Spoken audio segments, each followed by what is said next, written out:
This is the Music History Today podcast for November the 28th. On today's show, the Grand Ole Opry radio show premieres and John Lennon plays with Elton John. First up, though, on this date in 1925, the Grand Ole Opry show premiered on radio. It was originally called the WSM Barn Dance. In 1942, a fire at the Coconut Grove nightclub in Boston, Massachusetts killed 492 people, which made it the deadliest nightclub disaster in American history. In 1962, Yoko Ono married musician Anthony Cox in Paris, France. In 1974, John Lennon performed in concert for the final time as a guest performer at Elton John's concert in New York City. They performed Whatever Gets You Through the Night, I Saw Her Standing There, and Lucy in the Sky with Diamonds.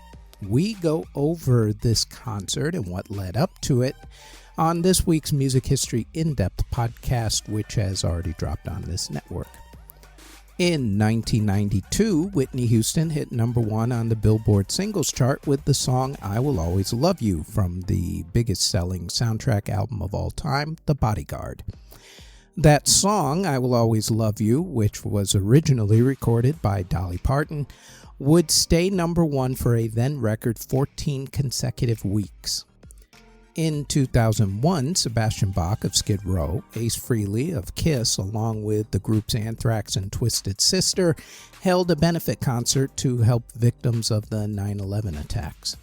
In 2001, same day, Aretha Franklin sued Star magazine after Star printed a false story about how Aretha was drinking herself to death. In 2011, Hansen announced that they had their own beer brand called Hop Beer. Yes, Hop Beer. Make up your own jokes, everybody else did.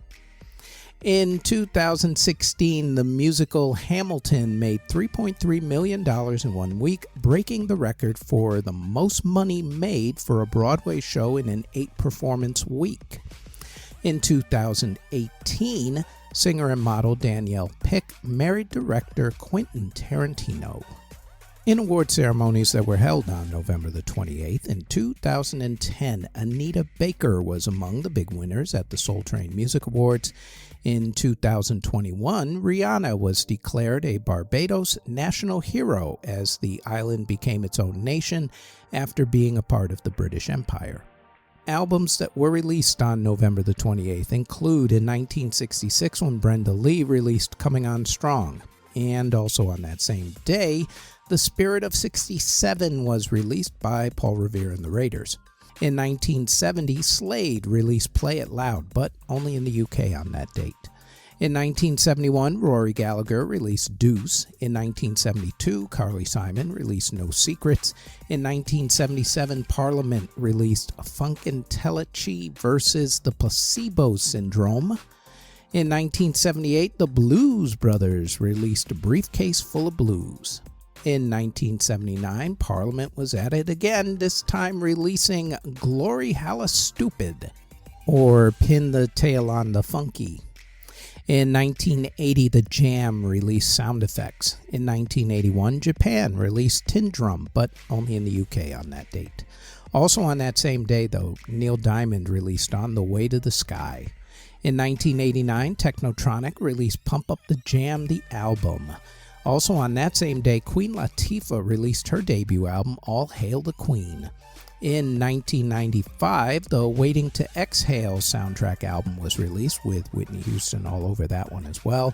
In 2006, Incubus released Light Grenades, and in 2008, Britney Spears released the album Circus, but only in the UK and the rest of Europe on that date. Singles that were released on November the 28th include in 1967 when the Four Tops released Standing in the Shadows of Love, in 1981 the Kinks released Better Things, and in 1984 Prince released I Would Die For You off the Purple Rain soundtrack. Before we continue, we'd like to tell you that we've started Season 2 of the Music History In-Depth podcast, where we go more in-depth on some of the events that we mention on this particular podcast. The Music History In-Depth podcast drops every Tuesday on this podcast network. Now, back to the Music History Today podcast. Artists who were born on November the 28th include Motown founder Berry Gordy Jr., rapper Trey Songz, rapper Chameleonaire, Jade Puget of AFI, Apple Diap of the Black Eyed Peas, Matt Cameron of Pearl Jam and also Soundgarden, band leader Paul Schaefer of Paul Schaefer and the World's Most Dangerous Band, or the CBS Orchestra, or basically whatever he was calling the band from the Late Night with David Letterman show. B. Birtles of the Little River Band, singer and composer Randy Newman, singer R.B. Greaves, singer Bruce Channel, Roy McCurdy of Blood, Sweat, and Tears, Gary Troxell of the Fleetwoods, Gary Taylor of The Herd, trumpet player Dick Vance, classical composer Anton Rubinstein, classical composer Jean-Baptiste Lully, Clem Curtis of The Foundations, Clarence Fountain of the Blind Boys of Alabama, Billy Kinsley of the Mercy Beats, Ryan Winans of Stevie Ray Vaughan and Double Trouble, Alan Murphy of Level 42, and John Spinks of The Outfield. Artists who unfortunately passed away on November the 28th, other than the ones mentioned earlier, include music theorist Ludwig Rellstab, guitarist Marco Ferranti, pianist Alexis Contant, musicologist Eric von Hornbostel, violinist Vittorio Giannini, blues singer Papa Lightfoot, opera singer Joe Vincent, Jerry Edmonton of Steppenwolf, pianist Camilo Togni, jazz drummer Al Levitt, opera singer Anna Pollock, keyboardist Smitty Smith of Motherlode, lyricist Cal Mann, blues artist Snaker Ray, record producer Andrew Kasdan, opera singer Franco Ventriglia, opera director Luca Bondi, pianist Mark Taminoff, singer and actress Shadia, and the man nicknamed the Father of the Caribbean, pianist and composer of Aruba's national anthem, Padu del Caribe. Next on the Music History Today podcast, it is November the 29th when in 2019 The Weeknd released his record-breaking song, Blinding Lights.